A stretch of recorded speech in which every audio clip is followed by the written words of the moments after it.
আসসালামু আলাইকুম ওয়া রাহমাতুল্লাহি ওয়া বারাকাতুহু। ইন্নাল হামদুলিল্লাহ ওয়াসসালাতু ওয়াসসালামু আলা রাসূলিল্লাহ ওয়া বা'দ। সুপ্রিয় দর্শক, সূরা ইসরার ৮২ নম্বর আয়াতে আল্লাহ তাআলা ইরশাদ করেছেন, ওয়া নুনাজ্জিলু মিনাল কুরআনি মা হুয়া শিফাউন ওয়া রাহমাতুল লিল মুমিনিন। যার অর্থ হলো, আমি কোরআনে কারীমের এমন সব আয়াতসমূহ, সূরাসমূহ নাজিল করি যার মাঝে রয়েছে ঈমানদারদের জন্য আরোগ্য লাভের মাধ্যম এবং তাদের জন্য রহমত তথা আল্লাহর পক্ষ থেকে করুণা।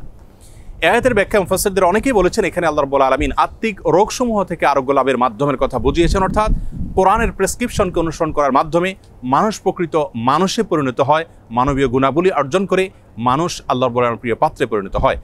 এর ব্যাখ্যা অনেক মুফাসসিররা এও বলেছেন যে এর মাধ্যমে আল্লাহ রাব্বুল আলামিন আত্মিক রোগসমূহ থেকে মুক্তির পাশাপাশি শারীরিক যে রোগসমূহ আছে সেগুলো থেকেও মুক্তির পথ আল্লাহ রাব্বুল আলামিন আমাদেরকে বাতলে দেন।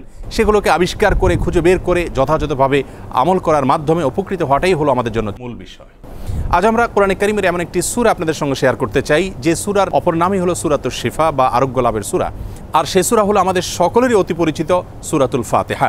সহিহ বুখারীতে আবু সাঈদ খুদরী রাদিয়াল্লাহু আনহু থেকে একটি হাদিস বর্ণিত হয়েছে, যে হাদিসের মাধ্যমে বোঝা যায় যে সাহাবায়ে কেরাম সূরাতুল ফাতিহার মাধ্যমে চিকিৎসা গ্রহণ করেছেন এবং অলৌকিকভাবে, বিস্ময়করভাবে কঠিন এবং দুরারোগ্য সমস্যা থেকে তারা মুক্তি লাভ করেছেন। তখন নবী করিম সাল্লাল্লাহু আলাইহি সাল্লাম বিষয়টি জানতে পারার পর তাকে বলেছিলেন, ওমা ইউদরিকা আন্নাহা রুকিয়া, তুমি কিভাবে জানলে যে সূরা ফাতিহা এটি রুকিয়া বা সকল রোগ থেকে শেফার একটি মাধ্যম। এজন্য এই সূরা সম্পর্কে উলামায়ে কেরাম বলে থাকেন যে সূরা ফাতিহার মাধ্যমে যে কোনো রোগ বালাই থেকে, যে কোনো বিপদ আপদ থেকে, যে কোনো অসুখ বিসুখ থেকে মুক্তি লাভের মাধ্যম হিসাবে আমরা এটিকে ব্যবহার করতে পারি। সূরা ফাতিহা এ সম্পর্কে ইমাম ইবনুল কাইয়িম রাহিমাহুল্লাহ তিনি বলেছেন, এই সূরাটিকে বারবার আমি আমল করে দেখেছি। আমার জীবনে যখনই কঠিন কোনো ব্যথায় আমি আক্রান্ত হয়েছি, কাতর হয়েছি, তখনই এই সূরা পাঠ করে ফু দিয়ে সে ব্যথার জায়গাকে মুছেছি। আল্লাহ রাব্বুল আলামিন বিস্ময়করভাবে, অলৌকিকভাবে আমাকে সুস্থতা এবং আরোগ্য দান করেছেন। আমি ব্যক্তিগতভাবে আমার কথা বলতে পারি যে আমার বাসায়, পরিবারে আমার বাচ্চাদের যখন কোনো অসুখ বিসুখ হয়েছে, কখনো কোনো সমস্যা দেখা দিয়েছে, তৎক্ষণাৎ আমি সূরা ফাতিহা পাঠ করে তাদেরকে ফু দিয়েছি, তাদের শরীরে মুছেছি এবং সঙ্গে সঙ্গে আল্লাহ রাব্বুল আলামিন বিস্ময়করভাবে আমাকে উপকারিতা দিয়েছেন। আর এরকম ঘটনা আমার জীবনে ২-৪ বার নয়, বরং অগণিতবার ঘটেছে। এজন্য সূরা ফাতিহা এটিকে যদি কেউ যথাযথভাবে আমল করতে পারেন, সে আস্থা এবং বিশ্বাস আল্লাহ তাআলার প্রতি থাকে, তাহলে সেক্ষেত্রে অবশ্যই এর মাধ্যমে যে কোনো দুরারোগ্য ব্যাধি থেকে পর্যন্ত আমরা আরোগ্য লাভের মাধ্যম হিসাবে এটিকে ব্যবহার করতে পারি। হাদিসে কুদসিতে আল্লাহ রাব্বুল আলামিন বলেছেন, আনা ইনদা যন্নি আবদি বি, বান্দা আমার প্রতি যেমন ধারণা করবে আমি তার প্রতি সেরূপ আচরণ করব।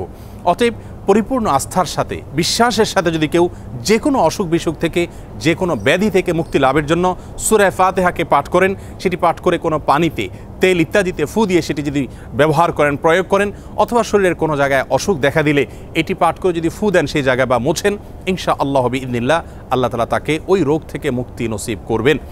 এবং এটি হাজারো লাখ উলামায়ে কেরাম এবং ঈমানদারদের পরীক্ষিত একটি আমল। আমরা এই আমলটি যে কেউ করতে পারি। আমরা অনেকে মনে করি এই সমস্ত সূরার মাধ্যমে আরোগ্য লাভের জন্য বোধহয় কোনো মুত্তাকি পরহেজগার মানুষ দিয়ে এগুলো পাঠ করাতে হয়। মূলত আমরা যে কোনো মুসলমানই এটিকে আমল করতে পারি এবং এর মাধ্যমে আরোগ্য লাভের চেষ্টা করতে পারি। আল্লাহ রাব্বুল আলামিন আমাদের সকলকে কোরআনে কারীমকে সব দিক থেকে আমাদের অনুকরণীয়, অনুসরণীয় গ্রন্থ হিসাবে গ্রহণ করার তৌফিক দান করুন। কোরআনে কারীমের সকল প্রেসক্রিপশনগুলো মেনে আমাদের জীবনকে আলোকিত করার তৌফিক দান করুন এবং কোরআন থেকে শেফা গ্রহণ করে আরোগ্য লাভ করে আল্লাহ তাআলার প্রতি আমাদের ঈমানকে আরও বৃদ্ধি করার তৌফিক দান করুন। আসসালামু আলাইকুম ওয়া রাহমাতুল্লাহি ওয়া বারাকাতুহু।